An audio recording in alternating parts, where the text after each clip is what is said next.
Vamos aí começar a terceira semana, né, do PET 2 de Sociologia, já pedindo, né, para fazerem a inscrição aqui no canal, ativar o sininho para receber notificações e também seguir o canal lá no perfil do Instagram, no @recorte_histórico, né?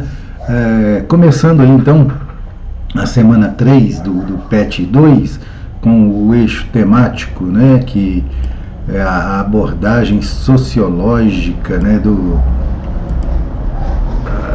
de questões sociais, né, no Brasil contemporâneo, tá? O tema aí, gênero e o processo de socialização.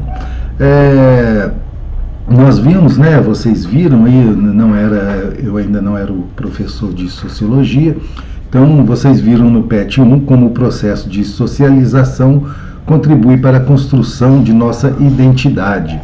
Agora vamos aprofundar um pouquinho em um aspecto específico desse processo, que é a socialização dos gêneros, né? A gente vai tratar agora aqui a respeito de gênero, né? É um assunto muito polêmico, né? Um assunto que está sempre aí nas discussões, nos debates aí entre grupos que consideram importante, né, o estudo da socialização dos gêneros, e outras pessoas que acham que esse assunto, gênero, não deve nem ser debatido dentro dos muros da escola. Nessa semana vamos começar a discutir o conceito de gênero, para compreender como esse marcador social nos ajuda a perceber aspectos importantes sobre nós mesmos e nossas relações diárias, né, nossas relações cotidianas.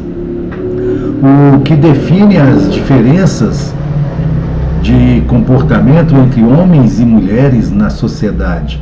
Seriam elas definidas pela diferença biológica entre eles e elas? Por que determinadas cores, tipos de brinquedos, cortes de cabelo e até mesmo profissões são consideradas mais femininas ou masculinas? Será que a sociedade e a cultura têm alguma coisa a ver com isso? Né? Com essas distinções, né, do que é para ser homem, né, o que é para ser de homem, o que é para ser de mulher, né? A cor que é para ser usada em homem, o tipo de serviço que é feito. Então tudo isso aí é o que vai definir aí, né, o que vai nos levar aí a esse debate a respeito de gêneros, né? É fácil ver no nosso senso comum, né? Então a gente já sabe bem aí sobre senso comum. É fácil ver no nosso senso comum defender que ser homem ou ser mulher é definido apenas pelo sexo biológico do corpo com que se nasce, né? Então o sexo biológico, né, com que a pessoa nasce, ela define, né, o ser homem, o ser mulher, né, é o sexo biológico que define o gênero masculino e feminino, né? Então é a respeito desse assunto. Mas se exercitarmos o olhar sociológico para a questão, perceberemos que ser homem e ser mulher não pode ser definido assim tão facilmente. Para começarmos a entender a complexidade dessa questão, vejamos como a sociologia compreende os conceitos de sexo e gênero, né? Então, olha lá, sexo se refere às diferenças físicas, biológicas entre os corpos, né? Entre os corpos femininos e masculinos, tá? Então, sexo, né, o sexo da pessoa está mais ligado às diferenças físicas, às diferenças biológicas, né, com que as pessoas nascem. Agora, o gênero, por sua vez, se refere às diferenças psicológicas, sociais e culturais entre homens e mulheres. Então ficou bem definido aí, né, a diferença entre o que é o sexo masculino, o sexo do homem, sexo feminino, né, o sexo mulher, de gênero. O gênero está mais ligado a condições psicológicas, culturais e sociais. Essa distinção é muito importante, pois muitas diferenças entre eles e elas não têm origem biológica, mas uma origem social e cultural. Tá? Então a gente vai ver aí que, vamos pegar como exemplo, né, a cor, né, muitas pessoas falam, né, o rosa é para a mulher, o azul é para o homem. Isso não tem nada a ver, né, não está ligado à diferença de sexo masculino, sexo homem, né, do homem, e o sexo feminino, né, a mulher, né, a escolha pela cor azul e rosa é mais cultural, né, tem uma origem mais social, cultural, do que biológica, né? Então isso já deixa bem claro aí, né, o que vai ser discutido, tá? Que existem aí uma imposição social, né, em relação a gênero e o que é diferente, né, do que se diz biológico, né, diferenças físicas e biológicas. Não existem evidências de que o corpo biológico define predominantemente o complexo comportamento social e cultural de homens e de mulheres, né? Não é porque existe, né, o sexo masculino e o sexo feminino, né, o sexo deles e o sexo delas, que vai definir, não é o sexo que nasce, né, que define o comportamento social e cultural. Em adição, não podemos ignorar, com o nosso olhar sociológico afiado, a grande influência que as interações sociais exercem sobre o nosso comportamento ao longo do processo de socialização, né? Então está mais ligado aí às interações sociais, né? O que vai definir ali o gênero masculino e o gênero feminino, está mais ligado às interações, né, nesse processo de socialização. Como vimos, o processo de socialização envolve o aprendizado cultural de normas, valores, crenças e comportamentos por meio da família, dos grupos de amigos, da escola, do trabalho, da mídia, etc. Né? Então, toda essa carga de influência que as pessoas recebem, aí sim, né, vai moldar o gênero, né, o gênero masculino e o feminino. Este processo influencia em grande parte a construção da nossa identidade, o que eu sou. A socialização dos gêneros acontece dentro desse mesmo processo, né, esse processo mais amplo, e influencia a construção da nossa identidade de gênero. De acordo com a tradição da nossa sociedade, aprendemos a nos comportar dentro dos papéis de gênero prescritos por ela. Esse aprendizagem, muitas das vezes, se dá de maneiras imperceptíveis, né? Então, a tradição social, né, que vai moldar aí o papel dos gêneros, né? Ao longo do seu processo de socialização, as pessoas vão gradualmente aprendendo e internalizando as expectativas da sociedade em relação a como se comportar como um menino ou uma menina. Um bebê já nasce com sexo biológico definido, né? Então o bebê ele já nasce homem ou mulher, né? Que é relacionado ao sexo biológico. Mas só se desenvolve o seu gênero à medida que vai amadurecendo. Sobretudo na infância e na adolescência, as pessoas recebem estímulos positivos e negativos que recompensam ou punem o seu comportamento. Então é ao longo, né, do amadurecimento das pessoas que elas vão recebendo aí estímulos, né? E esses estímulos vão recompensando, né? Alguns estímulos recompensam o seu comportamento. Esses estímulos influenciam meninas e meninas a atuarem conforme os papéis de gêneros, né, esperados pela cultura dominante, né? Então, ele, dependendo da cultura, ele vai receber determinadas influências. Até mesmo programas de TV, a publicidade, brinquedos, refletem essa cultura dominante e definem o que é menino e o que é menina, né, na questão aí relacionada a gênero. O fato de haver uma cultura dominante não significa que nós assimilamos todos os seus padrões de comportamento de forma automática. Afinal, não somos robôs completamente programáveis, só um pouquinho, né? A gente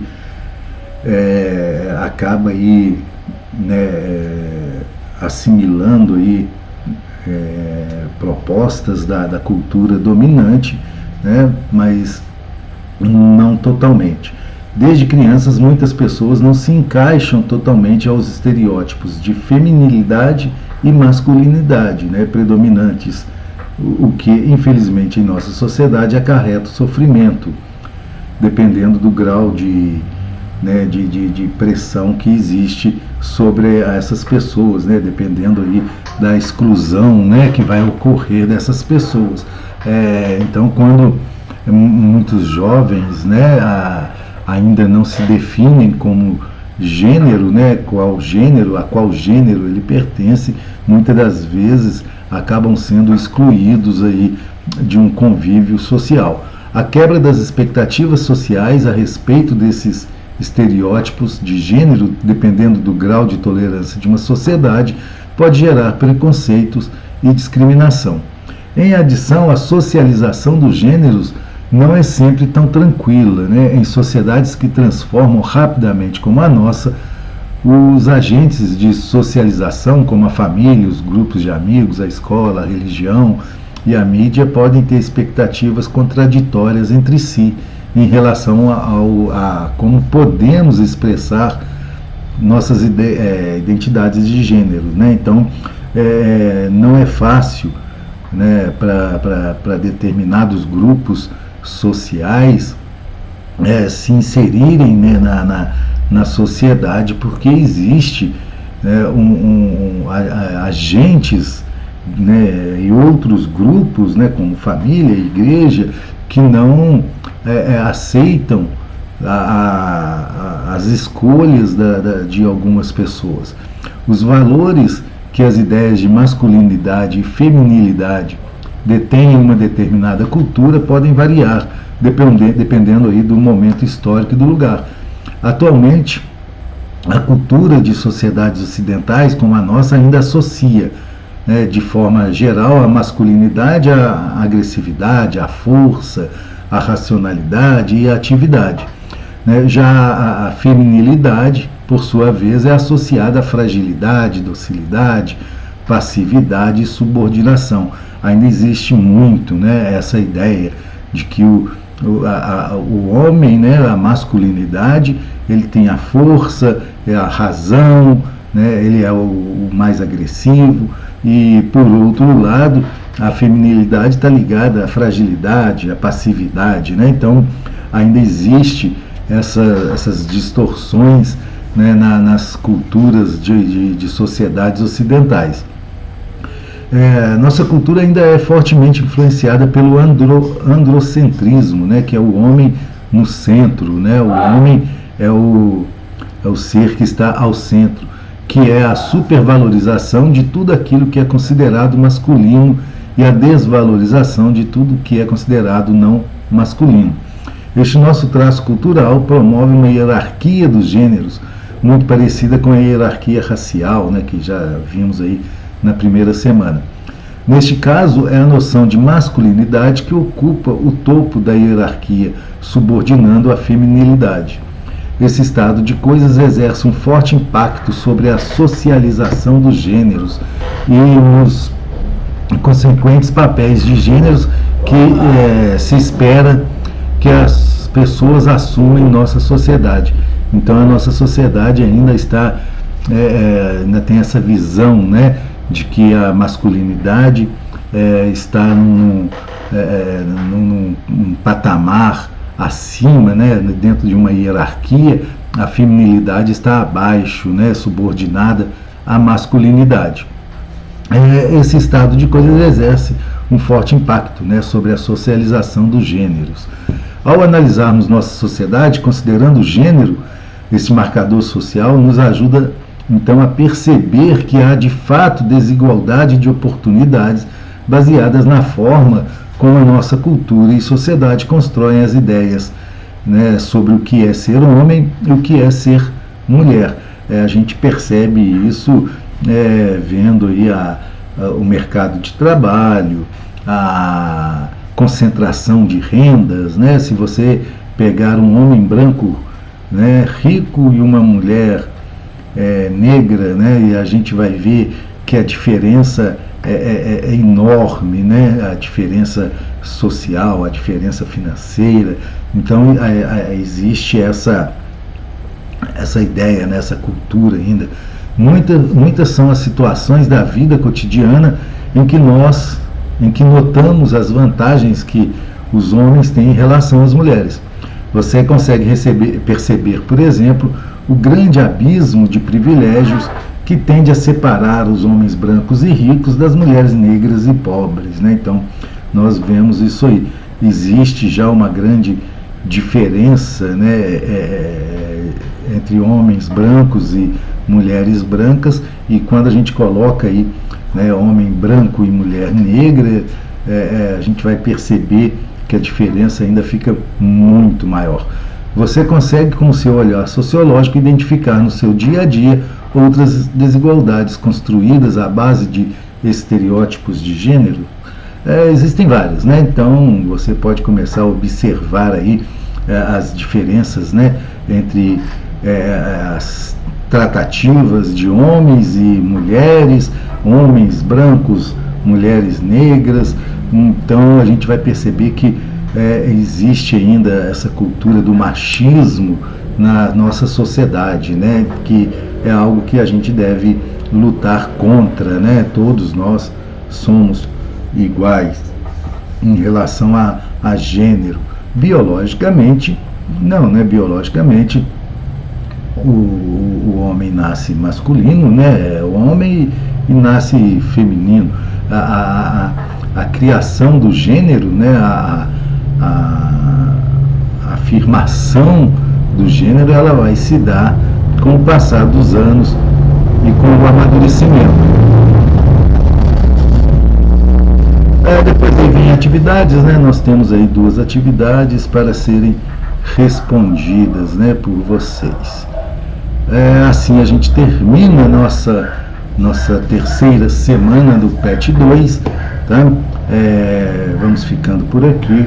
Um abraço a todos e até a próxima aula.